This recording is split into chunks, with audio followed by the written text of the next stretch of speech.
Oke, apakah PPT saya sudah terlihat?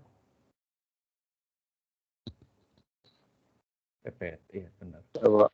Ya, Pak. Jadi kisi-kisi terkait OS, ingat ya, ini kisi-kisi ya. Jadi bisa jadi ada perubahan ya, tergantung ada apa gitu ya. Ini kisi-kisinya. Ada 6 soal ya. Sesinya tetap kalian harus belajar dari sesi 8 sampai dengan sesi yang minggu depan, ya, sesi 14. Di sana ada physical infrastructure security, ada human resource, ada symmetric cryptographic, ada internal security protocol, internet, ya. Ada wireless network, di mana kita akan bahas besok wireless network, dan ada asymmetric encryption, ya. Jadi internet security protocol harusnya kita bahas kurang lebih hari ini, ya. Dan essay yang terakhir kasus ya, asymmetric ya. Jadi kebanyakan sih essay, jadi kebanyakan nih ngomongnya teoritis, tapi yang kasus nih mungkin ada either you will calculate some encryption maybe ya. Oke. Ini di note aja, ada 6 soal. Untuk bahan kalian, ini kisi-kisi mungkin lebih kepada kalian mau fokus belajar kemana, tapi tetap jangan lupa kita ada 8 session ya. Oke. Dan seperti biasa, kalau ada pertanyaan, monggo silahkan mau raise arm juga boleh, mau langsung di chat juga boleh, mau langsung cut, saya sedang ini ngomong juga boleh ya. Oke. Sorry, saya harus pakai masker karena alergi saya lagi kambuh. Kalau nggak saya bersin terus, kalau nggak pakai masker. Oke, kita akan masuk membahas Internet Authentication Protocol ya.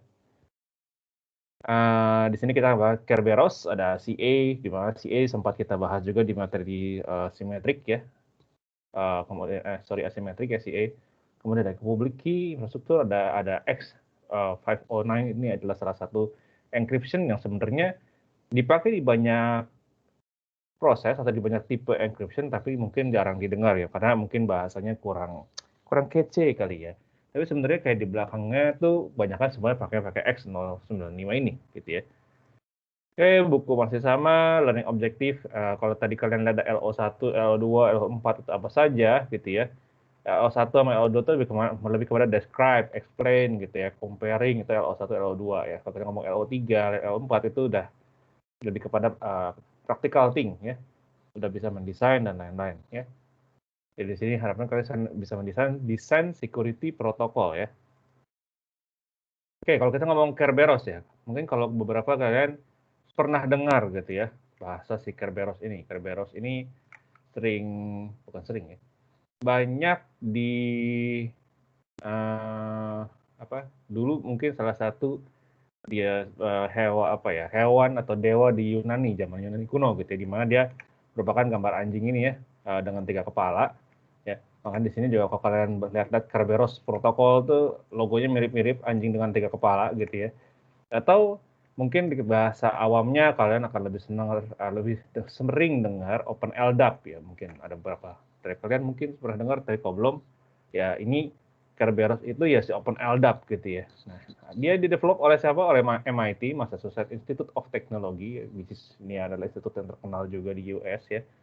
Software utility available in both the public domain and in commercial support version. Ada yang kita bikin buat di lokal kita ya, jadi komersial itu lebih enterprise, di mana dia tidak bisa di-open oleh banyak orang ya, aksesnya terbatas, hanya local network misalnya. Karena di situ akan jauh lebih secure dibandingkan kita akses ke publik. Walaupun zaman now banyak sekali yang sudah open to public yang kita dipakai sama pembuat aplikasi, dan basically lebih secure bahkan ya, beberapa ya, lebih enak karena kita pembuat aplikasi yang dipakai oleh banyak massa, dipakai oleh banyak orang, lebih enak tidak menyimpan password mereka.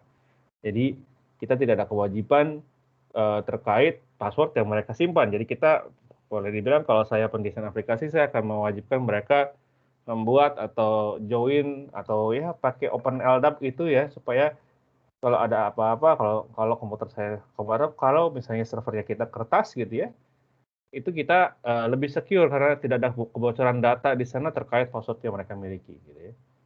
issue as an internet standard and is the factor standard for remove authentication ya. Jadi dia membuat sesuatu standar yang bisa dipakai oleh banyak orang untuk remote authentication ya. Akan tetapi tentu saja nanti ada drawback. Nanti kita bahas drawbacknya di belakang. Ya. Overall scam is that a trusted third party authentication service ya. Jadi authentication-nya bukan lagi di kita, tapi dia menggunakan third party. Ini saya mau bersihin, sorry. Ya ini saya lagi alergi, sorry ya teman-teman. Require that the user provide his or her identifier for each service invoke and require server to provide their identity to client. Nanti ketika klien kita lagi connect sama si servernya, lagi mau connect gitu ya, dia verifikasi dulu. Gitu. Apakah saya ini user yang authenticate gitu ya. Nah, itu kita akan bahas terus bagaimana sih cara kerjanya gitu ya. Oke, ini udah recording ya, udah ya. Oke, Kerberos protocol involve client, application, server, and Kerberos server tentu saja. Jadi ada kliennya ya, klien ini si usernya ya. Ini mungkin ke biru saja. Ini servernya. Application server adalah aplikasi yang pengen diakses oleh si klien. Mungkin bisa berupa file server, mungkin bisa berupa web server atau aplikasi yang lain ya, atau web based atau mobile. Dan Kerberos server ini adalah untuk yang authenticate-nya ya. Design to counter a varied threat of security of a client server. Dalam arti ketika ada threat ke arah klien atau ke arah server, minimal dia jauh lebih secure karena dia berada di server di environment yang berbeda, ya, dan dia di-encrypt dengan baik dan dia tidak menyimpan password di sana, ya. Sifatnya dia memberikan token kepada server ataupun target yang kita mau akses, gitu ya. Kemudian obvious security risk is impersonation, ya. Server must be able to confirm the identity of client who request service. Jadi untuk memastikan dia di impersonate gitu ya. Jadi seakan-akan saya tuh pakai pihak ketiga untuk membantu mengauthenticate kalau ini tuh legit, kalau ini tuh valid, kalau ini tuh bener gitu. Sama kayak kita misalnya mau dealing gitu ya, dealing saya mau beli mau beli rumah gitu ya, mau beli rumah. Beli rumah biasanya kan ada si kliennya yang mau beli, dia bisa aja mau bikin KPR sama bank gitu ya. Nah, waktu dia mau beli KPR sama bank, untuk menengahi antara si klien sama si bank, kita biasanya ada yang disebut dengan notaris, ya kan? Sehingga ini menengahi antara klien dan bank gitu ya, supaya ada dua pihak, supaya kalau berseteru itu waktu penandatanganan kontrak, waktu penandatanganan akte jual beli dan lain-lain, ada notaris juga dan ada pihak bank gitu ya. Jadi ini akan jauh lebih aman dalam arti ketika ada perseteruan antara dua belah pihak, ada pihak ketiga yang menengahi gitu ya dan menyatakan keabsahan dokumen yang kita punya kayak gitu ya. Nah, use as authentication server ya. Jadi dia dipakai untuk sebagai authenticate saja. Ya, jadi setelah authenticate ya udah selesai, ya nggak ada proses lagi di belakangnya selain authenticate ya. User initially negotiate with the AS ya, authentication server for identify verification ya. Jadi di connect gitu, dia connect, dia sudah connect, dia verify oh bener ini si Indra, baru dia send balik ini tokennya nih buat masuk ke aplikasinya kayak gitu ya. AS verify, identify, then pass information on the application server which will accept service request from the client. Ya, jadi dari si AS-nya ini akan send balik ke si application servernya dan baru application server saya oke, kamu ini orang yang legit, kalau kamu itu adalah benar sessionnya itu punya si Indra dan kamu boleh akses gitu ya. Need to find way to do this in a secure way. If the client send user password to the AS over a network and unopened could observe the password. Dalam arti bisa aja dia kalau kita menggunakan network biasa gitu ya, kita bikin si Kerberos ini untuk supaya aplikasi itu tidak ada lagi user password gitu ya. Jadi dia mungkin cuma usernya doang, gitu. Passwordnya itu tidak disimpan di dalam aplikasi. Sehingga kalau ada aplikasinya kertas, gitu ya, passwordnya itu nggak mudah dengan ketahuan sama si hackernya. Ya.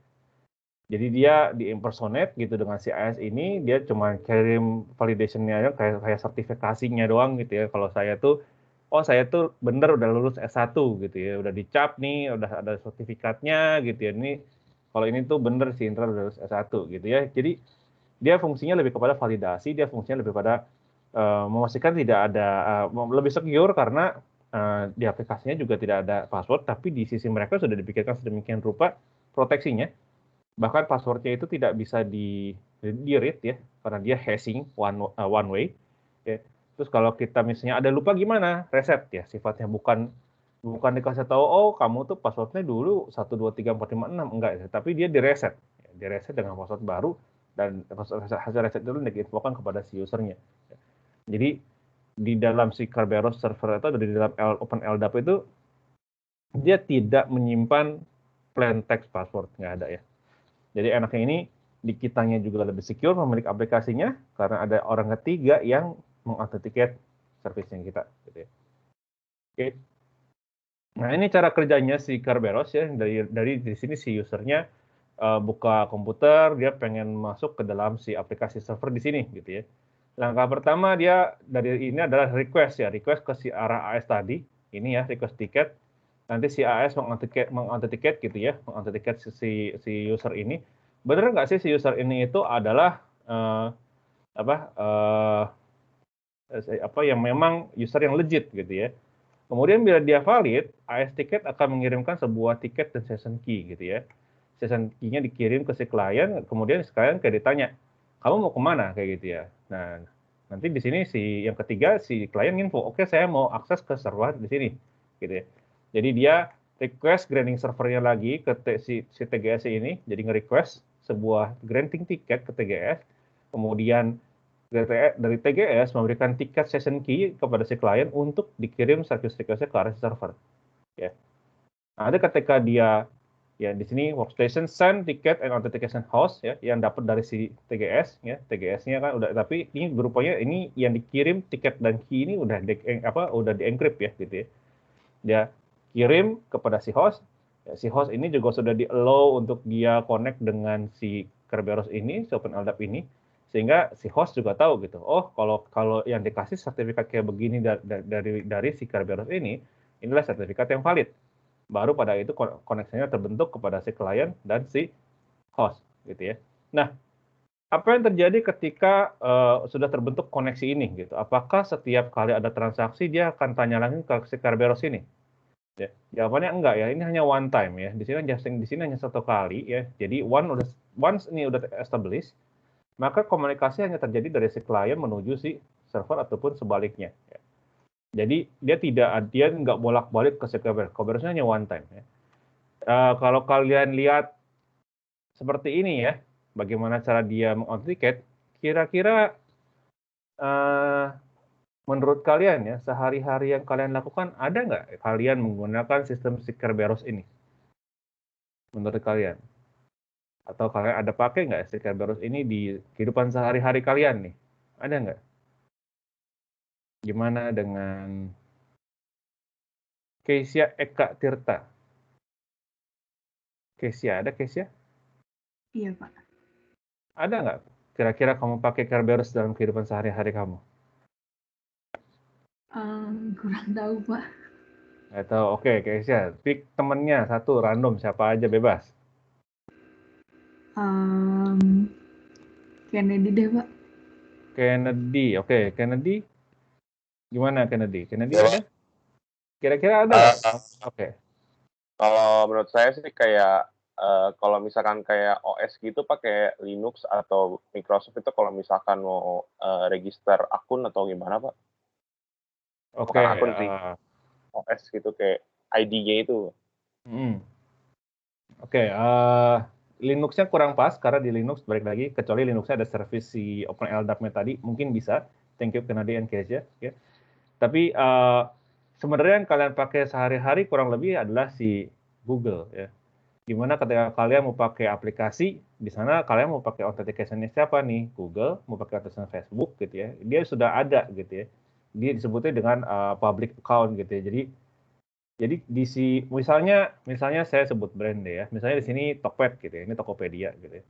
Terus kita register ke Tokopedia itu menggunakan si Google account gitu ya. Nah, ini Google account itu sebagai Kerberos ya. Ya kan? Tokopedia itu dari sini. Pada waktu saya login, saya authenticate kemana? Ke Google.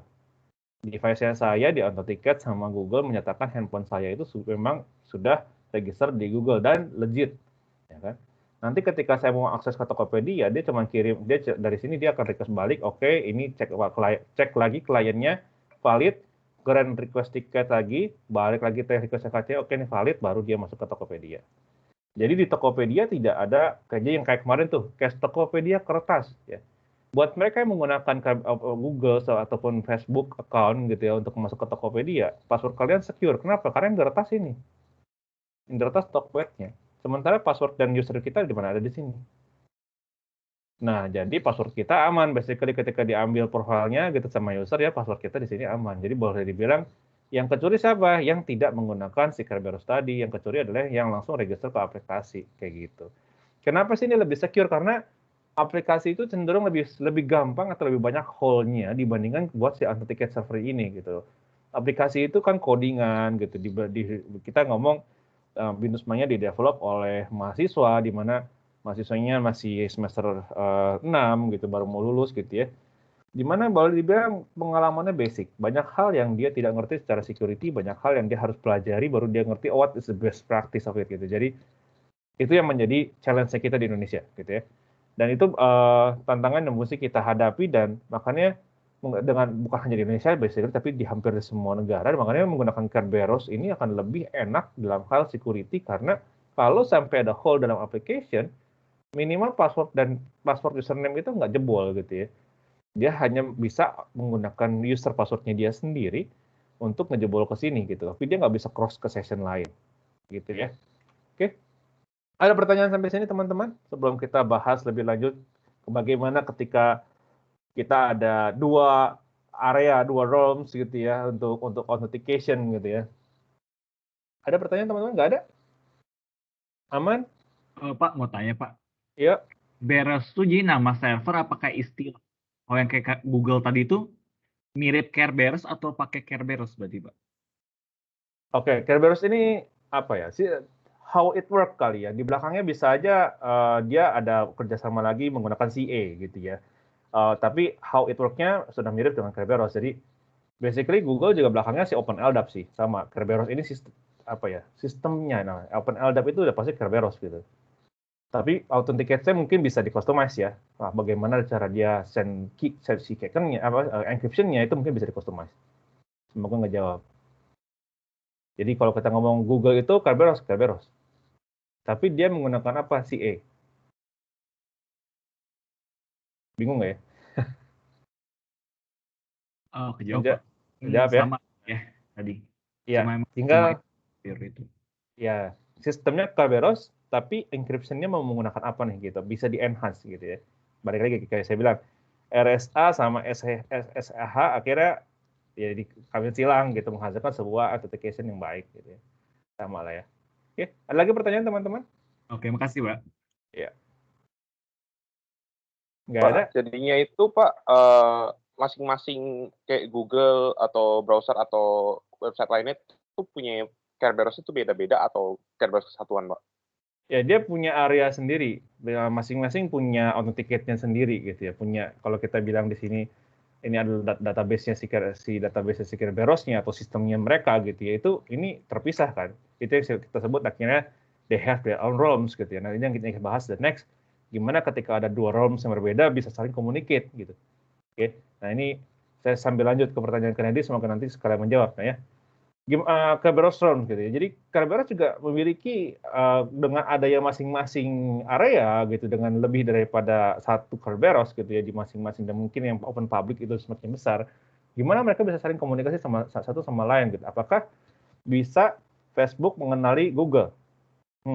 Menarik gitu kan ya. Jawabannya bisa karena memang kita bisa login Facebook menggunakan Google juga gitu ya. Tapi apakah biarkan bisa bagaimana tapi gimana authenticate-nya bagaimana menjaga security-nya agar tetap legit gitu ya. Walaupun balik lagi nggak semua karena beberapa menahan ya kayak Google nggak bisa misalnya kalian pernah dengar nggak ya Linux itu pakainya Azure ya Azure kecil amat nih Azure Active Directory atau ya Microsoft punya tuh Active Directory OpenLDAP-nya sebutnya ya. Nah ini Di mana kita disebutnya di sini ada domain ya. Atau ya Google juga sama, ada domain. Masing-masing domain ini boleh dibilang memiliki realms-nya masing-masing. Ada yang disebut dengan binus, itu ada dua yang paling besar, binus.ac.id yang kalian pakai saat ini, dan juga yang dipakai sama staff adalah binus.edu. Kenapa kita memisahkan dia menjadi dua? Karena balik lagi security. Ya. Karena ini security gitu. Ada aplikasi-aplikasi yang hanya bisa diakses sama binus.edu, tapi dia tidak bisa diakses sama binus.ac.id. Akhirnya kita memisahkan realms-nya dia. Jadi kita mempunyai dua daerah yang berbeda, akan tetapi mereka bisa komunikasi, gitu ya. Nah, karena ini sama-sama menggunakan Active Directory. Kalau kalian menggunakan Google itu juga bisa men-setting domainnya sendiri, ya. Kalau yang sekarang kalian pakai kan gmail.com, tapi kalau kalian nanti bikin perusahaan sendiri, kayaknya saya mau bikin sesuatu yang namanya lebih keren gitu ya, bukan lagi gmail.com, tapi misalnya nama perusahaan saya apa .co.id misalnya atau .id gitu ya, misalnya namanya jadi company.co.id ya gitu ya, tapi ini kita hostnya di ini ada ad-nya, ada ad company.co.id, tapi kita nge-hostnya di Google, bisa nggak? Bisa. Google akan membuat dia menjadi sebuah ROM sendiri, ROM sendiri ya. Jadi dia memiliki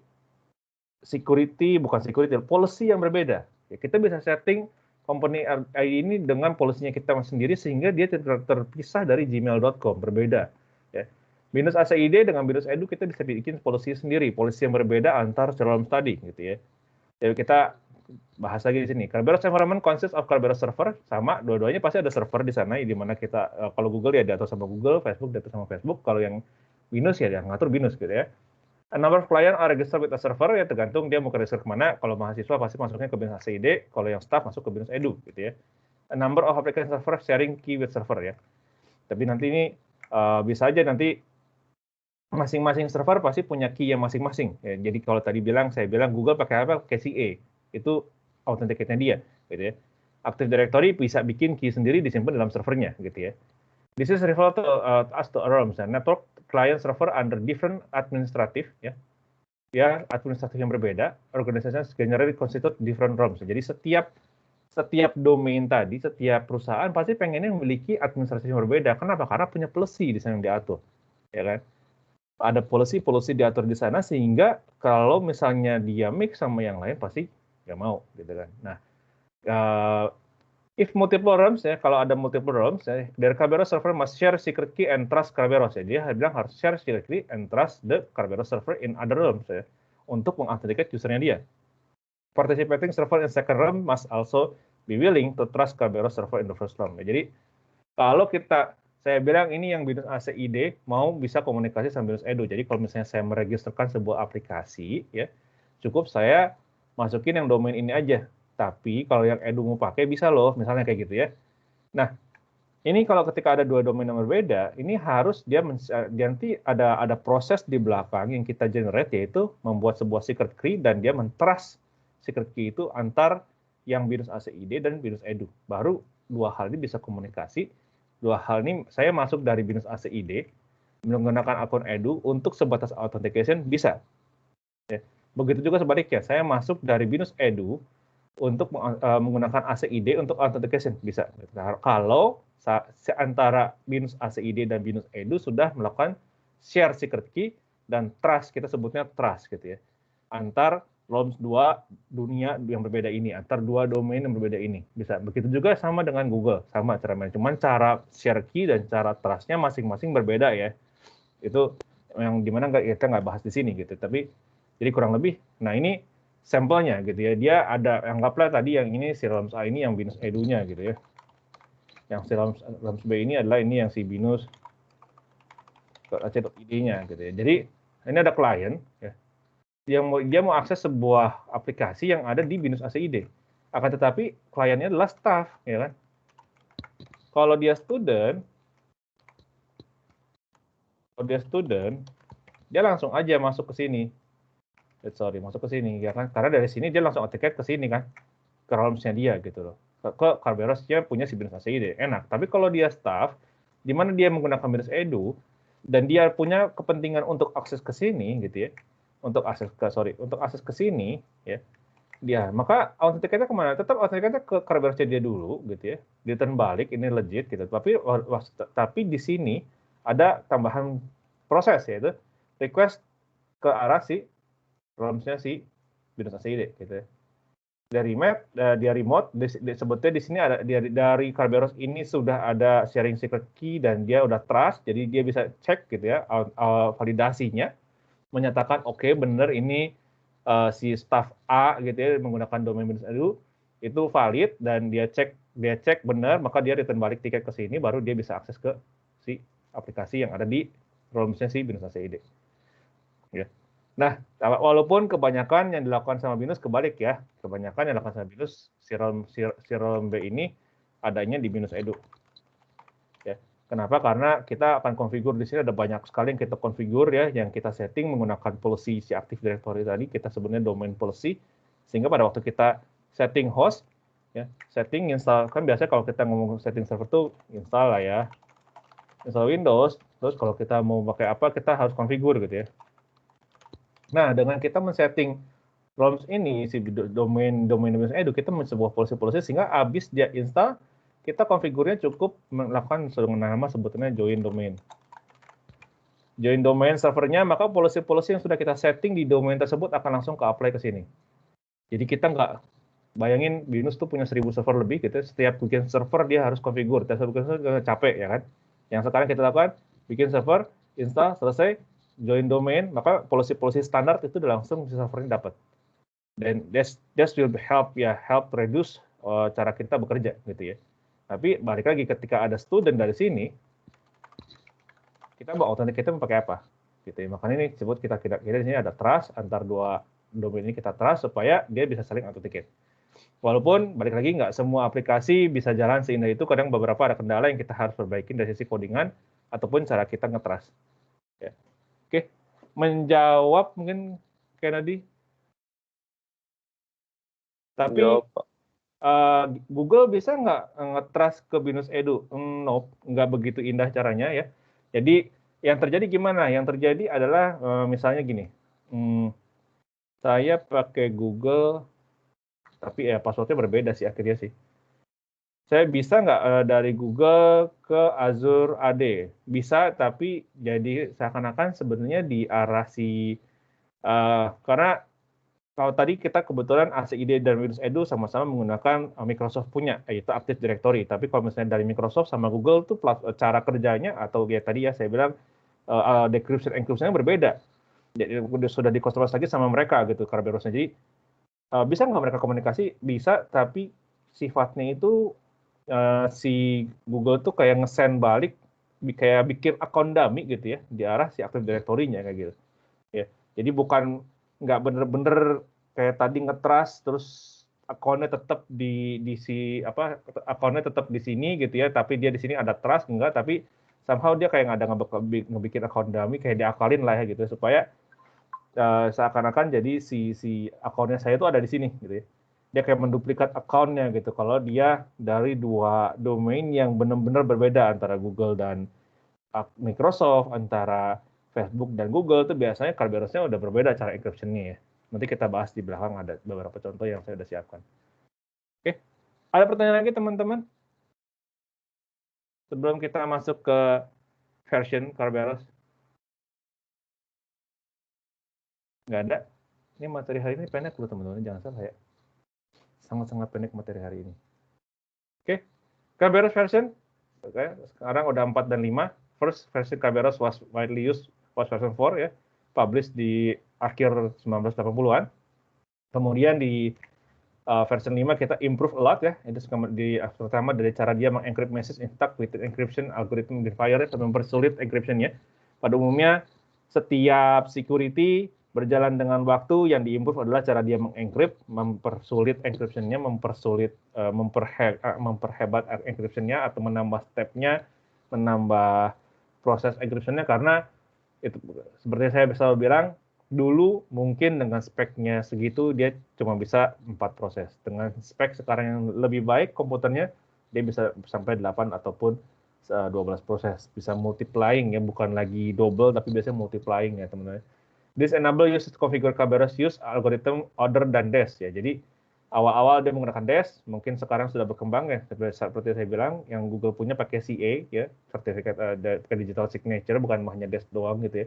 Support authentication forwarding, ya.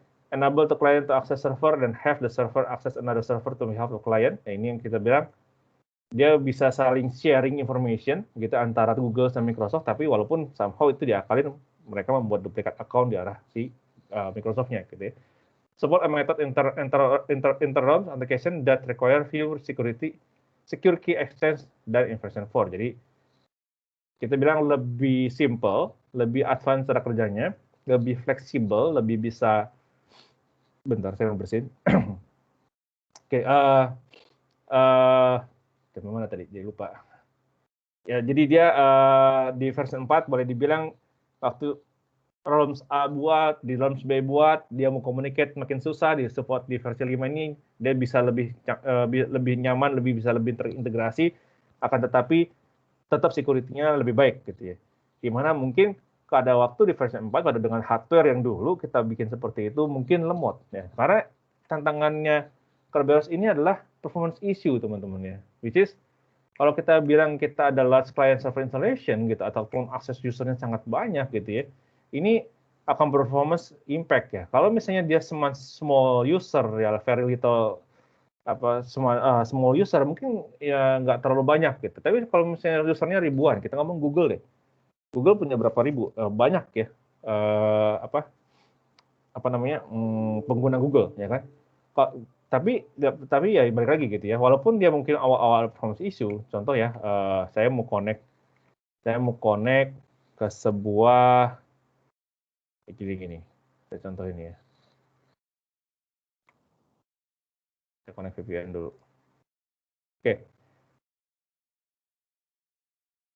Di Binus itu saya sudah melakukan namanya join domain. Join domain itu kayak gimana sih? Komputer yang join domain gitu ya. Komputer yang join domain itu kalau kita ke disk PC, ini sudah connect ke Binus ya. Nah, kita bisa lihat di sini device-nya kita itu bahkan diatur sama domain si Binus gitu ya. Komputer saya itu terdata, begitu saya connect ke jaringan, dia bisa tahu kapan saya connect-nya di mana, itu kelihatan gitu ya. Karena ada policy di sana yang kita atur bersama gitu ya. Di sini saya udah join domain ke Binus ya. Ini Binus Edu tuh ya atau di Kerberos itu binus.local gitu, sehingga saya bisa menggunakan authentication ke arah sebuah server lain gitu. Misalnya saya mau connect ke SQL gitu ya, tapi langsung menggunakan udah built-in-nya si Kerberos built-in-nya si LDAP tadi gitu ya, si Active Directory mungkin Microsoft namanya ya. Sama lah yang paling sering kan kalian kayak aplikasi Tokped lah. Tapi gimana sih kalau kita gunakan dia di ini ya di sebuah SQL ya. Bentar ya.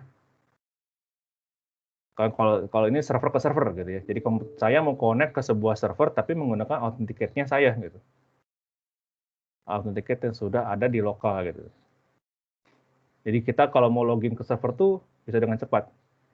Oke, ini udah kebuka bentar, sedikit pelan. Nggak bisa digeser, masih loading. Oke, ini SQL udah kebuka. Kecilin dikit. Oke ya, ini SQL udah kebuka. Nah, saya bikin sebuah SQL server yang juga join domain ke si Binus Edu tadi gitu, tadi ya. Jadi saya menggunakan server bukan hanya klien saya, tapi server di saya juga di join domain. Jadi pada waktu saya mau connect ke sebuah server, ini sebuah database gitu ya, di Binus gitu ya. Nah, saya nggak perlu ketik password lagi di sini, usernya siapa, tapi saya menggunakan dari mana Windows Authentication gitu ya. Ini kalau dilihat, saya menggunakan authentication yang udah saya pakai di Windows-nya saya, di device-nya saya. Karena dari sini nanti dia mengatakan, oke, ini tuh bener si Indra gitu ya. Saya cukup connect. Jadi saya nggak perlu lagi ketik-ketik password, which is this is more simple, ini akan lebih gampang. Jadi kita setting. Enaknya itu apa? Enaknya adalah ketika ada staff yang keluar, staff saya resign nih gitu ya, keluar pindah ke perusahaan lain, saya cukup disable akunnya dia udah nggak bisa akses kemana-mana. So it's more simple gitu dibandingkan saya harus bikinin satu-satu. Bayangin kalau saya bikinin setiap database satu account waktu usernya keluar, kalau saya punya 700 database, saya harus lakukan 700 kali nge-remove-in akunnya dia. Nah, Bayangin itu satu orang gitu ya. Kalau setahun ada 100 orang keluar, kali 700, berapa tuh? Ya, 70.000 kali saya harus nge-remove, ngeklik buat nge-remove. Nah ini saya udah connect gitu ya, menggunakan akun Windows-nya saya ya. Akan tetapi tadi yang kita bilang performance issue. Contohnya apa nih? Pada waktu saya mau login cukup slow ya, cukup lambat pada mau login karena ada authenticate ke arah si Kerberos-nya. Berbeda sama kalau saya menggunakan yang langsung SQL-nya gitu ya. Cara beda nggak performance-nya? Ya. Yang tadi waktu ke sini dia cukup lama gitu ya. Tapi waktu saya menggunakan authenticate biasa atau maksudnya saya kayak bikin aplikasi deh gitu ya. Bikin usernya internal, authenticate akan lebih cepat. Karena dia langsung ke arah servernya langsung. Sementara ini dia ke arah Kerberos-nya dulu baru connect gitu. Nah, yang ini kita udah nggak pakai. Ini saya coba bahas sebagai demo saja ke kalian ya. Gimana perbedaannya menggunakan Kerberos, kenapa sih dibilang ada performance issue? Karena kurang lebih ada hal tadi ya, karena dia ada Kerberos dibandingkan kita langsung bisa dengan cepat mengauthenticate, connect, dan everybody is happy gitu ya. Nah, tentu saja tapi balik lagi, mana yang mau kalian kejar ya, ketika kita bilang security, ya semua pasti ada, performance pasti impact ya, nggak ada yang plus banget. Nah, tapi kalau pada waktu kita bilang kita mengejar performance, security-nya pasti lebih simple atau lebih gampang dipenetrasi dibandingkan kita menggunakan Kerberos. Nah, kelebihan apa sih kalau tadi saya pakai Kerberos? Tentu saja kalau SQL-nya saya kertas dari salah satu akun, dia nggak bisa mencuri password yang lain gitu. Karena ketika itu udah ada Windows gitu, dia nggak punya nyimpan password lagi di situ gitu. Dia hanya bisa pakai usernya itu aja. Tapi bayangin kalau saya menggunakan tadi yang satu yang Indra biasa, yang Indra doang tadi ya, yang bukan Kerberos, dia masuk, saya di situ mungkin saya bisa ngerubahin semua password orang di situ yang security user yang ada yang nggak menggunakan yang tidak menggunakan domain BINUS, dan saya bisa akses security mereka ini kemana saja gitu ya misalnya. Nah itu benefitnya dari Kerberos ya. Kerberos security is best assured by placing Kerberos server on separate isolated machine ya. Nah ini kita tentu saja menggunakan isolated, bahkan sekarang kita sudah menggunakan Azure AD, jadi udah jauh lebih enak lagi, bisa connect anywhere ya. Bahkan saya bisa kerja di rumah gitu, dan authenticate tetap terjadi gitu ya. Terus motivation for multi-forum is administrative, not performance related ya. Jadi kalau kita ngomongin kenapa kita bikin BINUS ECID dan kita bikin BINUS Edu, karena tadi ada cara yang berbeda antara student dan staff. Tentu saja ngomongnya lebih pada policy ya. Gitu ya. Oke. Ada pertanyaan teman-teman sebelum kita masuk ke CA. Habis CA kita coba bahas X509, habis itu PIC, ya. Habis itu habis deh. Ada pertanyaan teman-teman? Pertanyaan Pak. Ya. Tadi kan saya sempat googling kan, kalau misalkan Kerberos Studio Tech kan ada namanya Kerberos Hosting. Itu bisa dijelasin lebih jauh nggak, Pak? Kenapa gitu Kerberos itu, terus kenapa dia nggak sepopuler kayak serangan lain gitu? Kenapa dia tidak sepopuler serangan, maksudnya serangan ke tempat apa? Kalau dia masuk ke arah aplikasi gitu. Kenapa Kerberos itu jarang di-attack? Maksudnya itu? Iya, Pak. Walaupun ada metodenya. Oke. Gini, kalaupun diserang masuk ke dalam Kerberosnya, balik lagi tadi saya bilang, password di sana semua hashing, ya kan? Hashingnya dia harus encrypt lagi, dan dia basically kalau kita ngomong hashing, dia nggak bisa di-decrypt loh. Bener ya? Metodenya dia tahu, hashing gitu ya. Dan ketika dia tahu metodenya hashing, dia mau masuk ke sana, masuk gitu ya. Tapi terus mau kemana? Ya udah di situ aja gitu. Berbeda ketika kita bilang tadi ya, terserang deh ini ya, masuk gitu ya. Dapat nih, usernya ada A, B, C, D, E dengan hashing passwordnya, hashing ya. Dia harus cari tahu lagi algoritma hashingnya apa. Asumsi dapat algoritma hashingnya. Terus dari sini dia mau kemana? Karena dia nggak ada ini loh. Dia nggak tahu kemana aja, siapa aja yang perlu authenticate gitu ya. Atau siapa aja dia share-nya kemana gitu. Dia harus ada lagi, karena buat si Kerberos sendiri, dia application mana sih yang ada, yang di grant gitu ya, yang di granting untuk bisa menggunakan si Kerberos ini, dia di-encrypt lagi dengan encryption yang berbeda lagi gitu. Dia ada sertifikat, ada key lagi sendiri antara si application ke arah si TGS, tapi dia juga punya key sendiri antara si client sama si AS-nya. Jadi walaupun keserang, effortnya tuh besar banget gitu loh. Kalau hacker tuh kayaknya males, ngapain gue nyerang ke sana gitu. Dan kalaupun udah dapat ke sini, saya harus nyerang lagi ke sini gitu. Akhirnya dia bilang apa? Mendingan saya nyerang ke sini dong. Nggak, daripada saya udah nyerang ke sini, saya nyerang ke sini, habis itu mau coba ke sini susah nggak dapat, effortnya 2 kali, mendingan saya akhirnya nyerang ke si application hostnya langsung.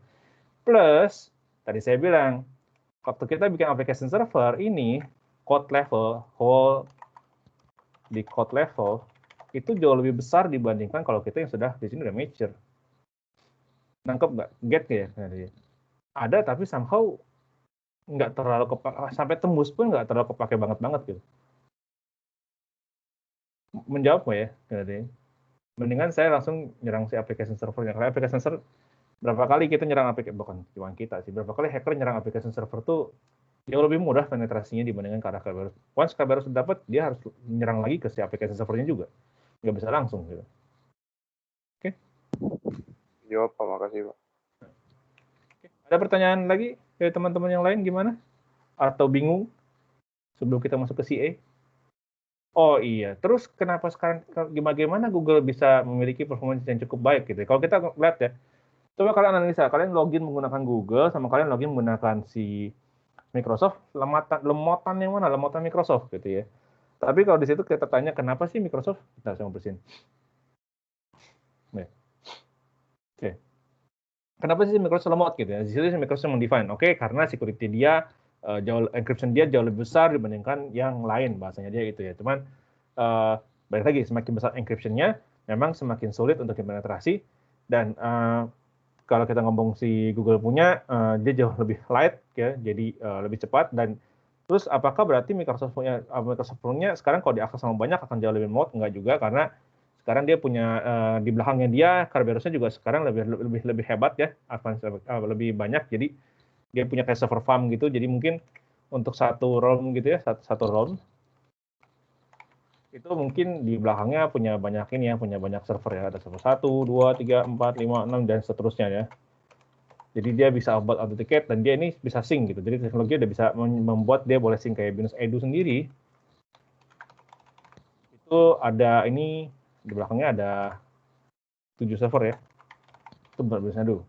Kalau Binus ACID lebih kecil karena student nggak terlalu banyak policy. Kalau Binus Edu kita ada banyak policy di sini, dia lebih berat. Semakin banyak policy, semakin banyak yang diatur, dia lebih berat. Ya, dia ada 7 server sendiri di sini.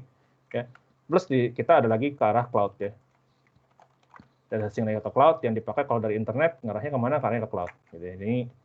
Ini teknologinya jadi kita ngomong itu teknologi di belakangnya sekarang jauh lebih mature. Dia bisa sharing load, jadi untuk menghilangkan si performance issue tadi. Oke. Ada pertanyaan teman-teman? Sebelum kita masuk ke CA, Certificate Authority, udah sering dengar kali ya. Kita kalau ngomong CA, dipakai di banyak hal ya. Ada? Nggak ada? Ya. Certificate consists of a public key with the identifier of the key owner. Public key dengan ada private key, berarti ya ada dua ya kalau kita ngomong CA ya, public key dan private key. Ya, public key-nya kita simpan di awan, di cloud, dan private key kita simpan ya, atau kita berikan kepada si target kita siapa gitu. Signed by trusted third party ya. Jadi ini mirip-mirip kayak notarisnya tadi, saya bilang ada tambahan lagi si notaris yang memvalidasi ini tuh bener Indra gitu ya. Typically the third party CA is trusted by the user community ya. Such as government agency, telecommunication company, financial institution, and other trusted organization ya. Mirip-mirip kayak Kerberos, tapi ini lebih kepada encryption-nya, kuncinya saya simpen ya, gitu. Atau saya mewakilin deh, kayak gitu ya. Kalau Kerberos kan lebih pada authentication tadi ya. Kalau ini cara kita mengencrypt-nya, gitu ya. User can be present and his or her public key to the authority in a secure manner and obtain certificate ya. Jadi public key kita taruh ke pihak ketiga ya. User can then publish the certificate to send it to others ya. Kita rilis, kita send ke tempat lain. Anyone needing this use public key can obtain a certificate and verify that if it is valid by way the attached trusted signature. Jadi saya ngomong pakai bahasa Indonesia-nya deh gitu ya. Saya cari-cari yang lain-lain. Kita ngomong CA terkadang juga disebut sebagai otoritas sertifikasi. Ya, adalah perusahaan atau organisasi yang bertindak untuk memvalidasi identifikasi ente. Jadi dia dipercaya sama orang, dipercaya sama banyak orang, terus untuk membuat sebuah CA ya. Mungkin yang paling besar sekarang di dunia itu si GoDaddy gitu ya. Mungkin kalian pernah dengar GoDaddy gitu itu yang sekarang terbesar di dunia ya sebenarnya. Tapi itu beberapa tahun lalu, saya nggak tahu sekarang, udah lama juga nggak up to date, tapi semua tahun saya dia semakin besar aja sekarang ya.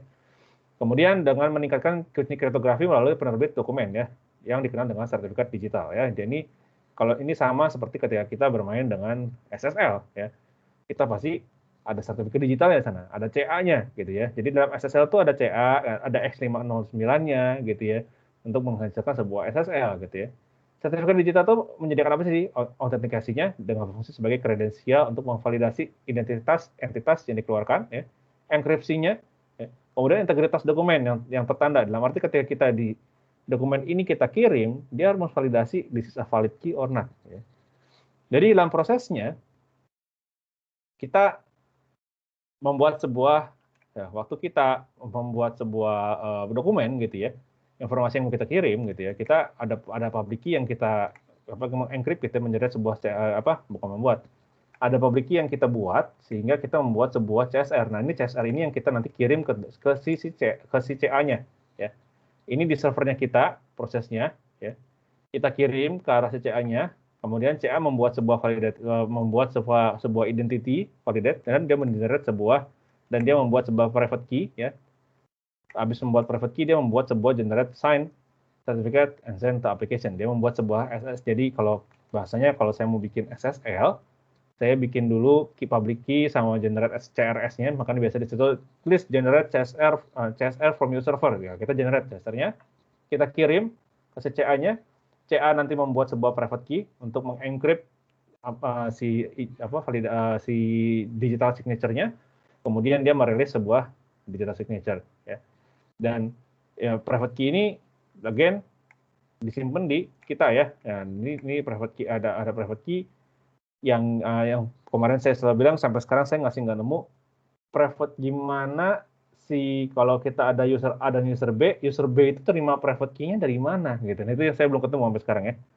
Kalau saya nanti ketemu saya update lagi.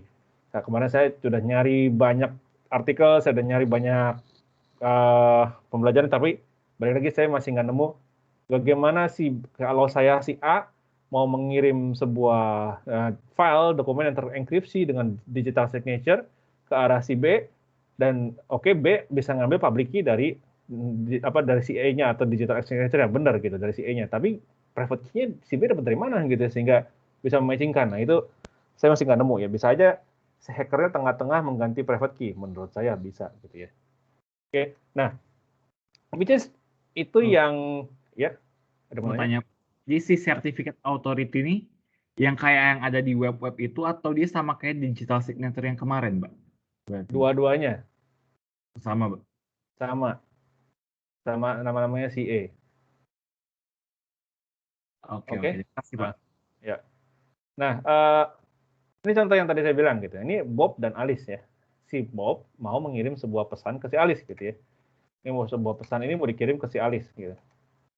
Berpesan ke sebuah si Alice. Nah, pada waktu sebelum dikirim, kan si Bob menggunakan si E di sini ya gitu. Jadi si Bob membentuk private key dan juga membentuk sebuah public key. Dan ini dikirim ke si E nanti mengencrypt sebuah pesan ini, hasil enkripsinya ditaruh ke si Alice nanti terima di sini, nanti dia dapat public key dari si E-nya, nanti Alice juga punya si private key dari si Bob gitu ya. Nah ini yang selalu saya bilang kapan si Alice terimanya, ini saya cari dokumen nggak pernah ada yang show kapan si Alice bisa terima si private key-nya tadi, tapi nanti dia di matching sini ya, dia hasil enkripsi keluar header-nya segala macam tadi, kemudian private key-nya dia di matching, hashing-nya sama nggak? Hashing ya, jadi private key-nya itu nggak bisa di decrypt ya, message-nya yang di decrypt, tapi key-nya dia hashing ketemu hashing.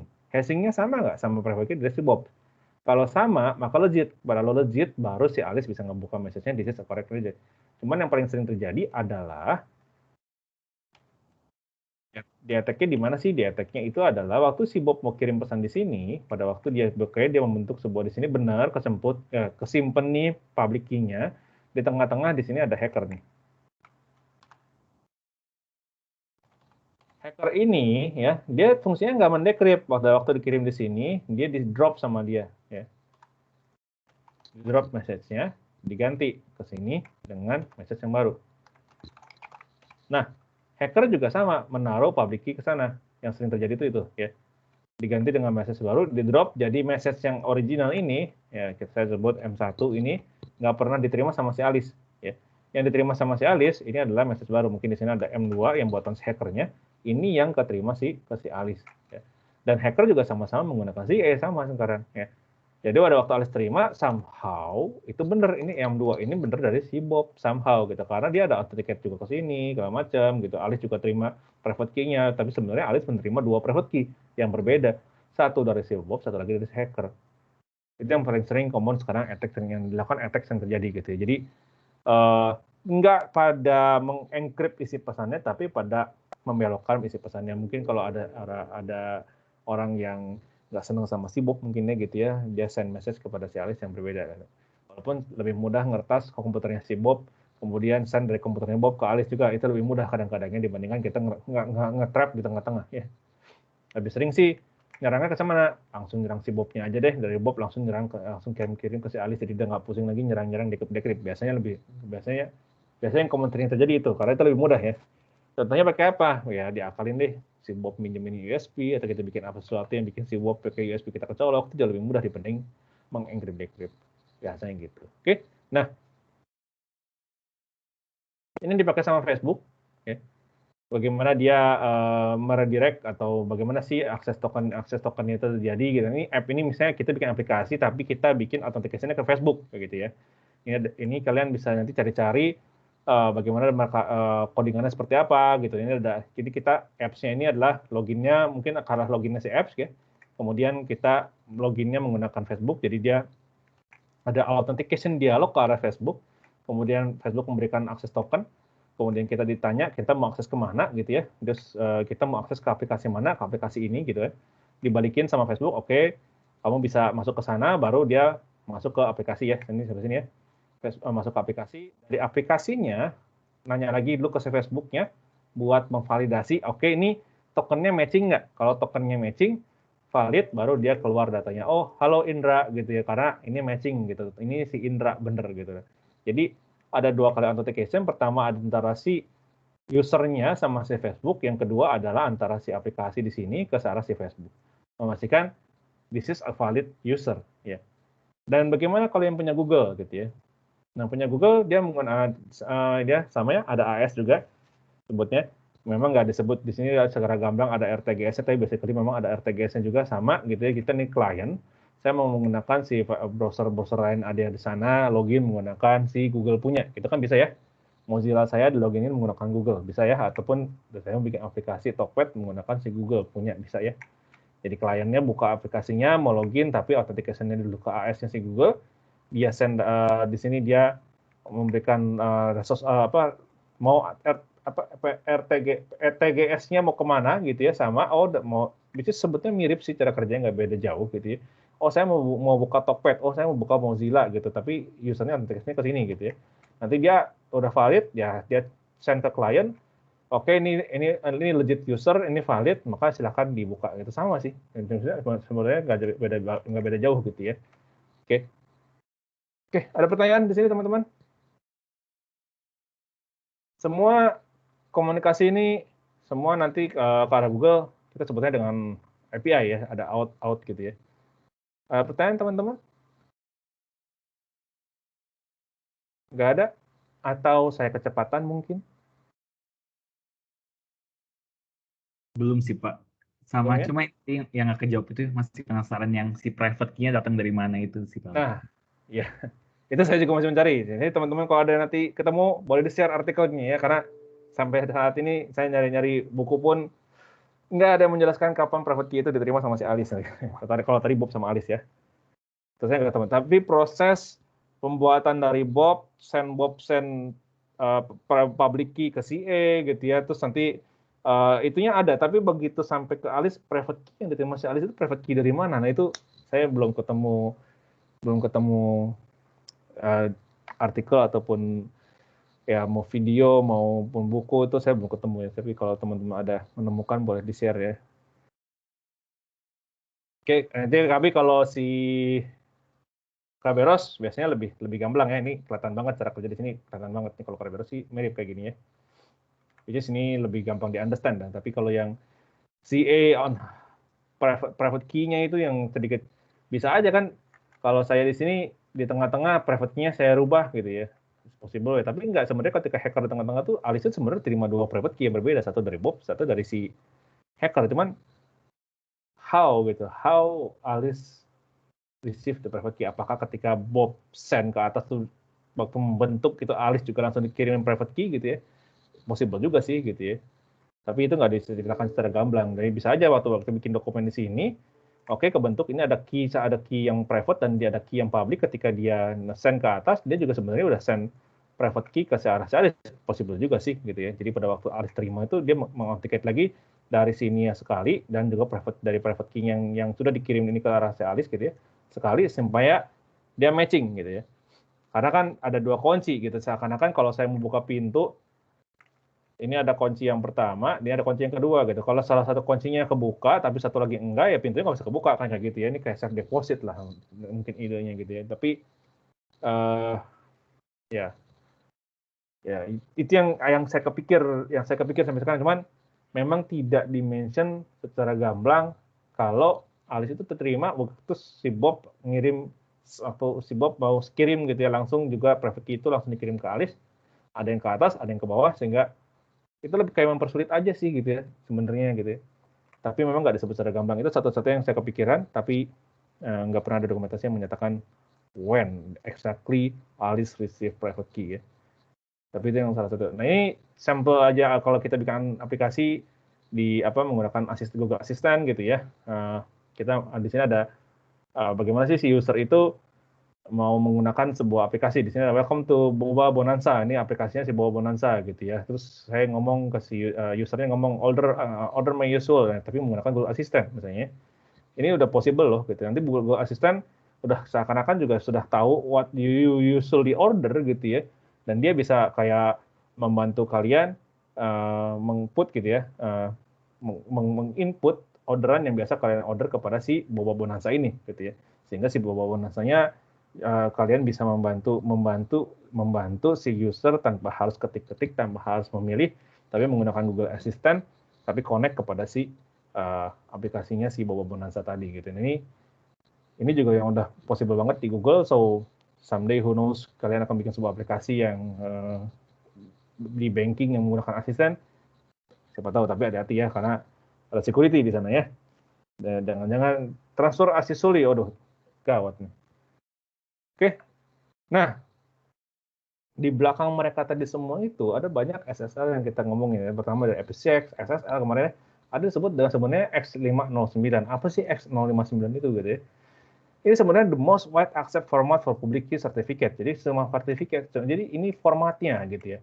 Waktu kita bikin public key certificate itu ada sebuah format ya disebut dengan format X509 gitu ya. Di mana format ini dipakai sama banyak sertifikat gitu ya, IPsec, SSL, SET, ya ada MIME, e-business application, semua menggunakan X509. Formatnya apa sih gitu ya? Nah, ini formatnya ya. Dia ada version, ada certificate number, ya, ada issuer name siapa, ada subjeknya siapa, ada issue required dan so on ke bawah. Dan kalau sampai dia di revoke, sampai kan bisa saja key-nya saya udah bikin CA, saya kirim ke atas, kemudian aduh saya salah servernya, saya mau ganti, saya revoke ya. Ini bedanya antara version 1 sampai version 3 kalau kalian lihat ya. Version 1 sebelumnya cuma sampai sini. Nambah ke version 2 sampai sini. Dan version 3 sekarang udah lebih lengkap sampai dengan extension-nya. Ada banyak extension di sana gitu ya. Dan kalau sampai revoke, biasanya kan ada update gitu ya. Nah ini kalau terjadi revoke gitu ya. Jadi ada revoke-nya perkapan di revoke. Nah, X509 ini ya, yang versi 3 ya, kurang lebih apa aja sih yang ada di dalamnya? Sama ya, nomor versi, nomor seri, ID algoritma tanda tangan, nama penerbit, masa berlaku ya. Nama subjeknya apa, info kunci public subjeknya apa, terus pengenalan unik penerbit, dan sampai ke identitas unik subjek ya. Nah, kalau kita lihat, kita buka si OL. SSL. Ini kan kita ngomong SSL ya, kita lihat sertifikat, kita lihat detail. Nah, Kalau kalian lihat parameter yang dipakai di sini, nah ini ya, version di sini adalah version X 0 X.5, bentar saya mau bersihin. X509 ya. Ini udah menggunakan version 3, di mana kalau kita ingat balik lagi ke si PPT-nya tadi, ya kan? Dia ada nomor versi, ada nomor seri, ada algoritma tanda tangan, nama penerbit, masa berlaku, kita lihat ya. Balik ke sini, ada ini ya, signature-nya, signature algoritmnya, issuer-nya siapa, valid dari kapan sampai kapan, ya, subjeknya apa, yang mana aja yang dikontrol di sini ya, public key-nya menggunakan RSA berapa bit, ya, public key parameternya apa, gitu. Di sini, ini tuh si X509 gitu formatnya, ya, yang dipakai sama si SSL ini, dan mau pakai sama CA, dipakai sama SSL, kebanyakan sekarang udah versi 3, ya. Signature algoritma menggunakan apa? SHA 256 dan RSA ini udah mix gitu ya. Hashing-nya menggunakan 256. Hashing ada one time, RSA itu encrypt decrypt-nya ya, tapi hashing one time ya. Jadi public key-nya itu one time hashing, tapi kontennya di encrypt decrypt menggunakan RSA. Jadi ini ada dua algoritma yang kita pakai untuk key dan juga untuk kontennya gitu ya. Oke. Nah ini semua di belakang ini semua rata-rata udah X509 gitu. Maupun kita di kemarin ada digital signature, mau yang ini semua udah menggunakan itu sama ya. CA-nya sama sebenarnya nggak beda jauh, dipakai dua-duanya buat SSL dan juga buat digital signature. Dan kalau kita breakdown dia di dalamnya pasti ada format sertifikat digital yang ini ya. Yaitu strukturnya semua menggunakan struktur 5009. Nah itu cuma mungkin namanya nggak kece gitu ya, kan nggak enak ya sebut X509, nggak enak gitu, lebih enak sebutnya SSL gitu, lebih gampang diingat gitu ya. Oke, ada pertanyaan di X509, ini cuma lebih kepada formatting sebuah digital sertifikat, struktur sertifikatnya seperti apa, formatnya ada tanda tangan sertifikatnya, dia cuma lebih pada formatting aja. Ada pertanyaan teman-teman di X509 ataupun yang CA ataupun si Kerberos? Ada? Nah, saya mau bercanda lagi nih. Aduh, ini saya tuh alergi debu sih sebenarnya. Ini lagi kambuh aja. Oke, ada pertanyaan? Nggak ada? Aman? Kalau aman, kita masuk materi terakhir, PKI. Ya. PKI, Bu. Kayak zaman-zaman penjajahan ya. Zaman-zaman Soeharto. PKI. Public Key Infrastructure ya.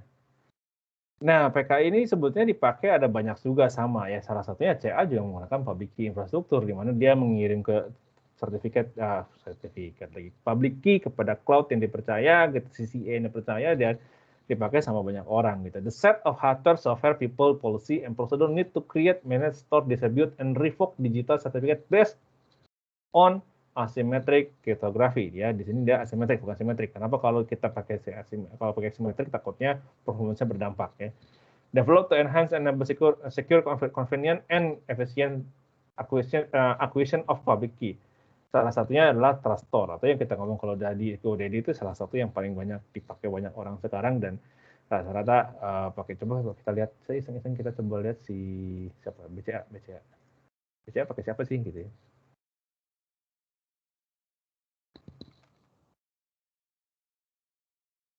Coba kita lihat. Oh, dia pakai Digicert ya. Digicert juga salah satu yang kan, GoDaddy, Digicert, ini saudara besar ya. Nah, ini kita kan bisa lihat iseng-iseng ya. Bisa lihat sertifikatnya, bisa punya dari kapan sampai kapan tuh kelihatan di sini, valid from 2020 sampai 2022. Jadi dia per 2 tahun. Kalau bisnis biasanya per setahun kita renew. Kenapa?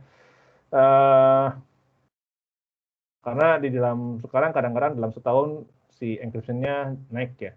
Tapi selain itu pasti saya ngomongnya budget sih.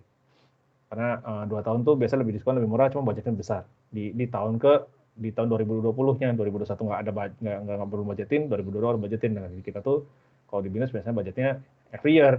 Jadi ya udah kita belinya every year gitu. Karena kalau kita budgetin 2 tahun, takutnya nanti suka lupa kayak gitu dan lain-lain lah ya.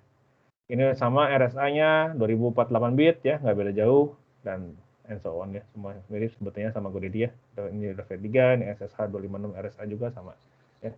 Oke. Oke. Si public key ini cara kerja gimana ya? Sama sih seperti CCA. Kalau kalian lihat ya, ini ada sender mau ngirim sebuah data ke sebuah recipientnya, dia mengauthenticatenya dulu, bikin sertifikat authority-nya dulu gitu ya. Dia bikin sebuah public key-nya dulu, ditaruh di CCA-nya gitu ya. Sehingga nanti ketika di sini ditanya ya registration authority-nya siapa nih? Kata oh ini si sendernya mau dia request dulu, dia pastikan oh kalau valid baru dia bisa bikin CA. Kalau dia nggak valid dia nggak bisa bikin CA ya. Setelah dia bikin ini si recipientnya, kalau ini si Alice yang terima kata dia, mungkin itu balik lagi saya bilang pada waktu dia kirim di sini private key juga menurut saya dikirim ke si receiver. Nanti ketika message-nya diterima, recipient itu mengauthenticate dulu ke sana, ya, authenticate-nya key-nya, oke, this is valid signature, dia mulai decrypt, sebelum dia decrypt pesannya, dia mematching dulu private key sama private key yang dari si message yang diterima, apakah matching atau tidak. Kalau private key-nya nggak matching, maka dia akan ditolak dan nggak jadi ditolak, nggak jadi dibuka pesannya. Tapi kalau private key-nya matching, maka pada saat itu si recipient-nya buka, bisa buka pesannya dan pesan ini valid. Itu yang ada di pikiran saya ya teman-teman ya. Oke, ada pertanyaan teman-teman sampai sini? Karena ini sudah materi terakhir sebenarnya. Oke, kalau ada sisa waktu saya mau bahas sedikit RSA. Ya. Ada teman-teman pertanyaan? Nggak ada? Semua aman? Pak, Iya. Aman nggak? untuk PPT ini kan beda sama yang kami dapat. Nanti boleh coba di-share lagi, Pak.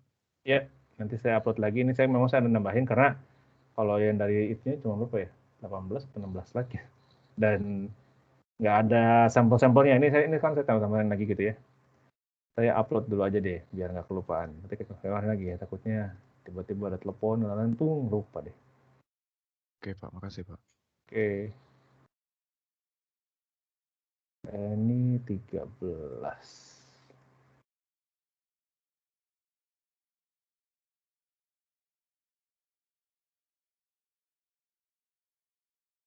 Oke, sedang proses upload. Ada pertanyaan teman-teman? So far so good. Saya pengen masuk ganti ke materi asymmetric encryption. Dimana di situ kita kalau kita bahas lagi asimetrik, coba ya kita bahas lagi si asymmetric public key.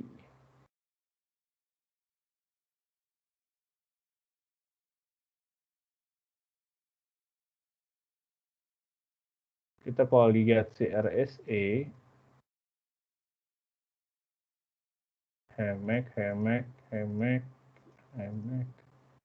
Nah, kalau kita lihat CSS itu ada formula di sini ya, ada cara encrypt dan ada cara decrypt. Ya. Dia menggunakan E dan N di sini. Ya.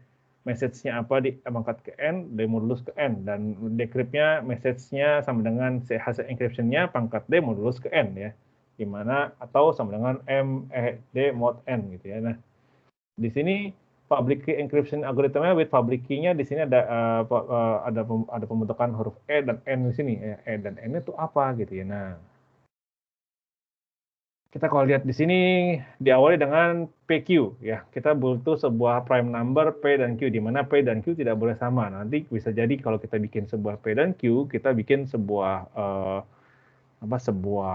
bukan sebuah ya. Kita simulasi deh ya langsung ya. Kita simulasi.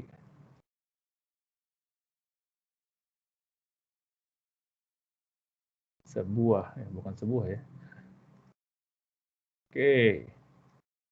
Kita di sini bikin sebuah P dan Q. Misalnya kita bikin P-nya kita adalah ini gede dikit. Kecilin. Kita punya P adalah 5 ya, 5 kan prime ya, dan Q kita bikin 7, 5 dan 7 atau 3 dan 7 deh. 3 dan 7 ini ya. PQ-nya 3 dan 7. Dari sini ya, sudah ketemu P dan Q di mana P dan Q tidak boleh sama dengan cara key generation-nya. Kemudian kita bilang calculate N. N itu sama dengan adalah P dikali Q. Mungkin gini kita gini aja lah bahasa penggulangan biar lebih gampang. Jadi sama dengan 3 dikali 7 ya. Dan kemudian kita calculate P ya. Itu O-nya adalah P di sini ya. Di mana P adalah P min 1 dikali Q min 1. Jadi kalau kita bisa lihat di sini, kita langsung bikin formula saja. Ini adalah P min 1 dikali Q min 1.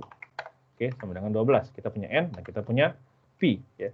Kemudian kita cari E, di mana E adalah sebuah integer. Dia harus merupakan, dia formulanya adalah kita E itu harus, ini dia bilang lebih ke I1 lebih kecil dari E dan lebih kecil dari P tadi ya. Saya ngomongnya P aja ya. Kalau O takutnya O-nya kan O-nya O min gitu ya. Kemudian di sini juga dia bilang GCD dari P dan E. GCD itu jadi merupakan grup dari antara bukan merupakan grup dari si P-nya. Nah, kita coba simplify dia ke number gitu ya, si P gini. Kalau kita lihat si N itu 21, kita kalau kita generate number antara 21 itu kan 1 sampai 21 gitu ya. Ada komponen ada banyak nih. Komponen-komponen apa aja sih? 1, 2, 3, 4, 5, 6, 7, 8, 9, 10, 11, 12, 13, 14, 15, 16, 18, 19, 20, 21. Oke. Jadi dia, kalau kita ngomong si E-nya antara 1 sampai 12 ya. 1 sampai 12. Oke. 1 sampai 12 di sini. Si. Nah, kemudian kita dia bilang ini berarti kan E itu harus lebih besar dari 1. Berarti antara 2, ini bukan 1 nggak ikut ya. Dan lebih kecil dari P, lebih kecil dari 12. E juga harus merupakan bagian dari si P dan E. Kalau kita bilang P 12, ini kalau kita pecah dia bisa kali berapa ya? Yang 6 kali 6 kali 6 kali 2. Di mana 6 kali 2 itu sama juga di sini 2 kali 3 kali 2. Berarti kita ngomong E itu nggak boleh ada 2, nggak boleh ada 3. Berarti nggak boleh ada 2, nggak boleh ada 3. Karena merupakan bagian dari si 6. Nah, kalau 3 dan 2 berarti kan yang genap-genap udah pasti nggak boleh dong. Karena kan kayak 4 bagian dari genap juga ya kan? Nggak boleh. 6 udah pasti nggak boleh. 8 udah pasti nggak boleh. 9, 10 udah pasti nggak boleh. Nah, kita punya sisa antara 5, 7, 9, dan 11. Ya. Mau pakai berapa nih? Ya. Kalau kita lihat di sini ada 1 itu pasti kan ke semua hal pasti ke semua bilangan prima. 1 itu ke semua bilangan prima bahasanya gitu ya. Jadi kalau kita lihat di sini GCD dari P dan E itu ada berapa? Ada 1, 2, 3, 4, 5. Di mana kalau kita lihat di sini 5 juga bukan bilangan prima, di mana bukan part dari P ya, kan 2 dan kelipatan 2 dan kelipatan 3 ya, 5 masih aman, dan juga dia merupakan bagian dari si GCD, si P dan E. Berarti E di sini kita menggunakan 5 ya. Ini baru E. Nah, habis kita bentuk E, di sini kita bisa kalkulasi si D-nya. Ya, D-nya menggunakan formula yang tadi. Mana D? D sama dengan DE mod P sama dengan 1. Kita bilang D-nya itu sama dengan DE mod P sama dengan 1. D, P-nya kan 5. Ya. Gue nanya dulu nggak Pak, itu dapat yang si GCD-nya, GCD-nya belum ya Pak? Atau GCD itu ini. Jadi dia part dari semua bilangan prima, pembaginya gitu ya, pembaginya dari si P dan juga dari si N gitu loh. Mas, kalau kita ngomong GCD itu kan pembagi si P. Kalau kita bagi si 12 ini 6 kali 2. 6 kali 2 kita pecah lagi 2 kali 3 kali 2 gitu. Berarti kelipatan 2, kelipatan 3 itu udah nggak boleh dipakai gitu. Karena dia merupakan bagian dari si P. Jadi 2, 4, 6, 8, 10 itu bagian dari si bagian dari si pi gitu ya. Itu nggak boleh dipakai. Gitu. Ya kita pakai yang paling kecil mendekati dari 5. Tapi kalau 1 itu pasti ke semua, bisnis nggak bisa kita pakai. Kita pakai yang paling kecil deh, 5 gitu. Kalau antara mau 5, kalau 7 udah dipakai di sini di Q, ya antara kita pakai 5, 9, atau 11 gitu. Karena kan dia harus lebih kecil dari pi juga gitu kan ya. Tapi saya prefer pakai yang paling kecil 5 gitu. Makanya kita bilang ini adalah 5. Semoga ngejawab. Itu nggak bisa membagi 12 ya, Pak? Memang. Tujuannya memang gitu. Karena dia harus merupakan bilangan prima, tapi bukan bagian dari pi gitu. Jadi itu kurang lebih kayak gitu. Itu bilangan prima, ya kan? Bilangan prima. GCD itu bukan pecahan yang bisa dihasilkan dari bilangan yang dihasilkan dari si pi. Nangkep gak ya? Nanti dicari lagi ya. Kalau saya pecahkan ya kelipatannya si pi tadi ya, si pi itu kan 12. Pecahan paling kecilnya 2 sama 3. Berarti kelipatan 2 dan 3 itu kita nggak bisa pakai untuk sebagai E. Kayak gitu ya. Si 9 berarti juga nggak bisa berarti ya, Pak? Betul. Oh ya benar, 9 juga nggak bisa, sorry. Nice input, thank you.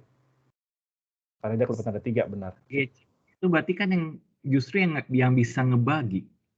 Gates tahu saya sih. GCD yang bisa ngebagi. Iya, yang Tapi dia harus bilangan prima. Oh, kenapa gak ya? Kalau saya nangkepnya di si GCD ini bilangannya, jadi GCD pi itu yang bisa ngebagi si pi, tapi jangan dipakai kayak gitu loh. Nangkep gak ya? Bilangan yang bisa ngebagi si pi. Pi ini kan 12 gitu ya. Bilangannya yang bisa ngebagi itu 2 dan 3 gitu. Benar nggak ya? Makanya GCD gitu. Maka bilangan itu tidak bisa dipakai sebagai E kayak gitu loh. Oh. Karena kan itu selain dari yang GCD berarti, Pak? Betul. Karena pi itu bilangan kecilnya 2 sama 3. Nah, bilangan yang bisa kebagi sama bilangan paling kecil itu jangan dipakai sebagai E kayak gitu. Oke, paham, Pak. Saya kira tuh didapat dari GCD awalnya kiranya. Enggak loh, karena si E-nya itu harus bilangan prima. Kebayang ya? Oke, kebayang, Pak. Makasih, Pak. Nah, sedangkan buat D-nya tadi DE mod pi. Jadi DE mod pi-nya itu boleh 21 sama dengan 1. Nah, berapa tuh D-nya? Ada bisa kali nggak nih? DE mod 21. Nah, ini buat dapat si D. Nanti di sini ketemu si D ya kurang lebih ya. Nah, terus gimana kita mengencrypt sebuah pesan? Nah, ini DE 5 mod 21 dengan 1. Coba yang paling dekat apa ya? D kali 5 mod 21 dengan 1. Pak, sorry Pak. Itu pi-nya bukan 12 ya? Oh iya, sorry, mistake. Kebalik. Yang 21 itu N ya. DE 5 di mod 12 sama dengan 1. Kira-kira apa? Kalau kita lihat pecahan 5, 10, 15, 20, 25, 30. 5 mod 12. Berapa tuh? 5, Pak. Mod nomor 5 dari 12. 5. 10. 3, 8. Nah, ini ya. 25 ya. Bisa ya? Benar ya? Benar nggak? Kan 12 ya. 12 ya kan, 12 kali 2, 1. Nah, kita bisa pakai dia dengan si tadi berapa? 25. Nah, gitu ya. Nah, ini buat si E mencari D, E itu buat encryption, D itu buat decrypt-nya. Nah, kita coba tadi di PPT ini ada plain text-nya adalah 88. Misalnya kalau kita ngomong 88 ini apa sih? Char 88. Udah sama dengan X misalnya ya. Kita 88 ini kita mau encrypt, hasil encrypt-nya encrypt 88 itu sama dengan 88 pangkat Pak, ya. saya mau tanya, itu tadi D kali 5 sama dengan 25 ya? Berarti harusnya D-nya... Ya, kan D... Oh iya, D-nya nggak bisa sama dengan E deh, semutan saya deh. D modulus 5 kali D 5 kali 5. Oh ya, 5 kali 5, 25 modulus 12. Berarti D-nya 5, sama-sama 5. Oh, jangan yang kelipatannya deh. Ini 1, 2, 3, 4, 5. Kita kelipatan dulu deh. Sorry. antara 5 atau tapi kalau ini harusnya kelipatan berikutnya sih. Bentar ya.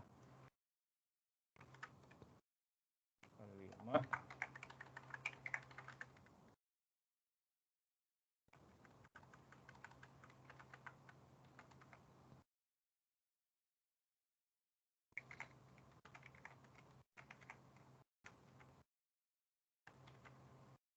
Plus 12 baru ketemu lagi nih kayaknya.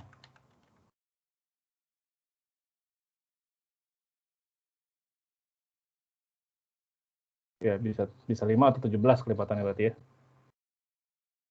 Bisa 5 atau 17, tapi kayaknya kalau ke 17 kita coba deh ya, mana yang pas.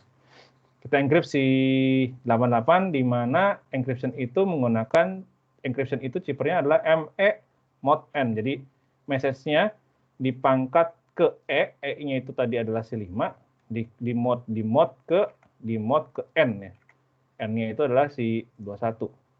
Jadi tadi message-nya dipangkat ke E, di mod ke N.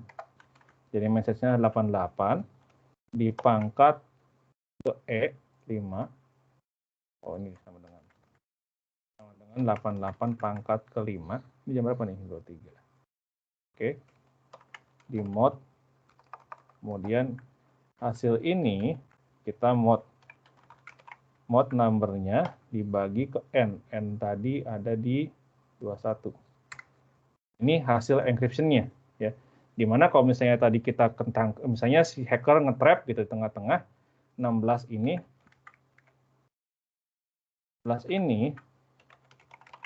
sama dengan ya karakternya nggak jelas gitu, bukan X gitu ya. Nah, nanti kalau kita terima dia bilang di sini hasilnya kalau udah hasil chippernya ya, hasil chippernya ini beda ya karena kan kita nggak disingkat. Ini PU-nya 7 sama 187. Hasil chippernya itu kita hasil encryption-nya dipangkat ke D-nya, mod ke N. Kita coba ya. Berarti chippernya dipangkat ke D, mod N. Jadi ini hasil chippernya itu 16, dipangkat ke D. Saya coba 5 ke 5, emang bisa coba ya. Kemudian saya bilang di sini mod ini, divisornya adalah si N. Ini berarti D-nya harusnya D nggak boleh sama dengan E, seingat saya berarti ini coba ke 17 ya. Ini ke C12. Alah, nggak bisa, nggak kuat dia si ininya, si Excel-nya. Namanya jadi error. Ini 2 pangkat kesekian modulus ke enaknya gimana nih? Kuat si Excel-nya. Kalau ke 17. Iya, ya kurang lebih ini sih kebayang nggak ya cara encrypt. Tapi ini ke 17 ternyata dia nggak kuat. Tapi seharusnya E dan D ini nggak boleh sama sih. Kan bentar ya. DE mod P-nya itu 12 ya benar ya, sama dengan 1. Iya. Nah, kalau nggak 5, karena 5 sudah sama-sama si E harusnya nggak mungkin dipakai. Paling dekat adalah 17 sih. Karena ini modnya sel 1. Paling dekat 17. 5 kelipatannya, pasti 17. D-nya 17. Tapi kebayang nggak ya, asumsinya cara encryption-nya ini gimana cara dapat modulusnya, karena nggak kuat si Excel. Pangkat.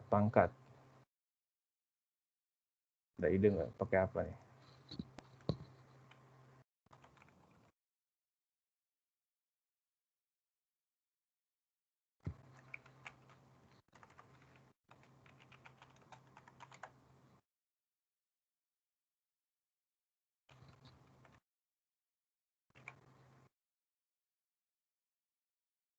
Pangkatnya pangkat ke-20, gede banget. Di modulus nggak kuat ya modnya. Kita harus cari mod yang lain. Aduh,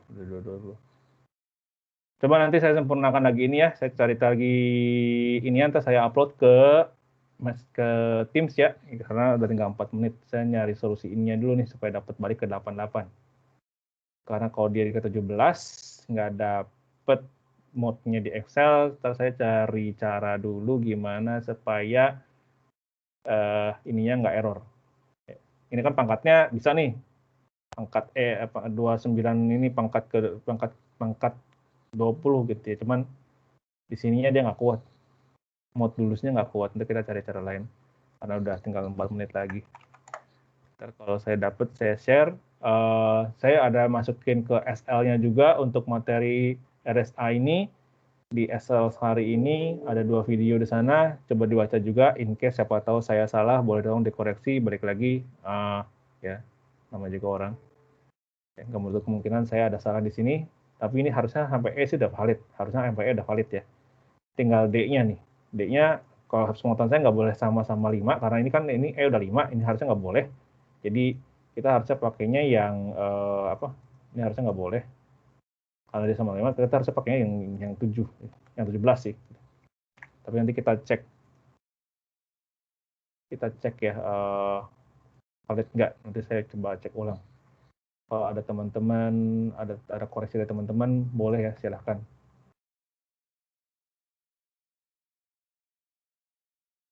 Pak, si E tadi tuh dia berarti harus prima ya, Pak? Iya, si E harus prima. Oh, oke.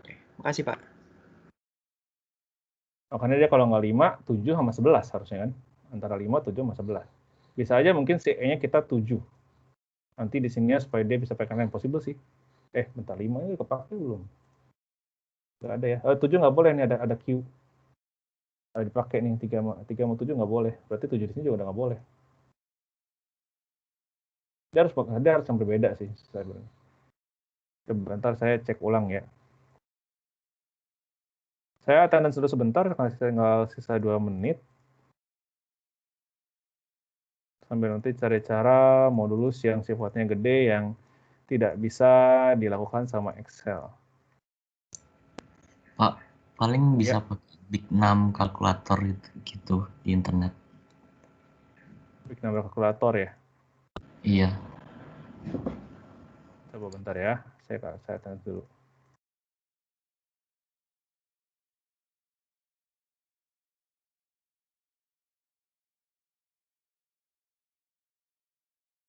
Oke, bentar.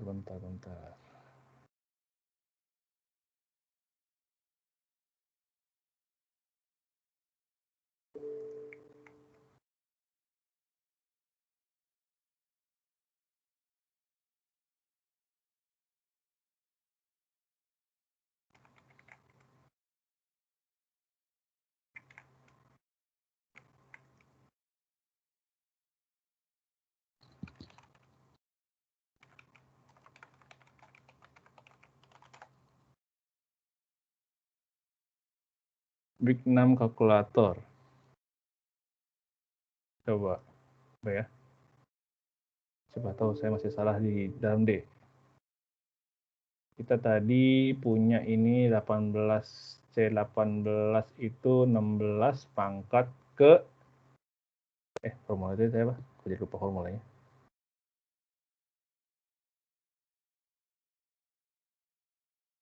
Saya tutup dulu.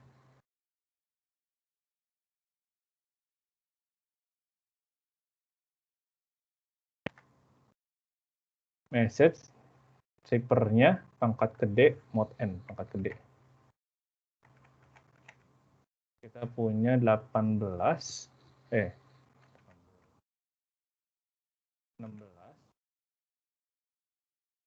pangkat ke D-nya 17. Ini X pangkat Y. Oke, kita punya ini resultnya.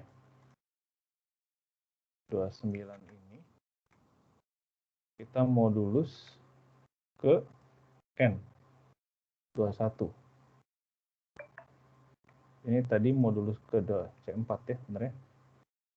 C4, 21, benar. Modulus ke N. 21. Resultnya 4. Wah, 88 ke 4. Ada yang salah nggak tadi ya? Coba. cheaper-nya angkat ke D. Kalau di sini dia tadi 11, D-nya 23, modulusnya ke 187, M-nya 187. Ini Q sama ini apa ya? Oke ya, saya ini udah 230, saya benerin lagi Excel-nya, saya cari tahu lagi salahnya saya di mana, nanti saya update di Teams ya, untuk RSA ya. Saya kira sih itu, tapi kalau ada teman-teman ada masukan, ada koreksi, siapa tahu saya ada salah di penentuan E, boleh diinfo ya. Karena ini udah 232 juga sih. Itu kali teman-teman ya. Terus saya info, saya salahnya ada di mana, yang penentuan E atau penentuan D yang saya salah. Tapi harusnya kurang lebih, harusnya itu sih, sehingga saya harusnya GCD ini pembaginya tidak boleh masuk menjadikan si E. Memang di sini di PPT nggak disebut sih. Oke. Ada teman-teman masukan?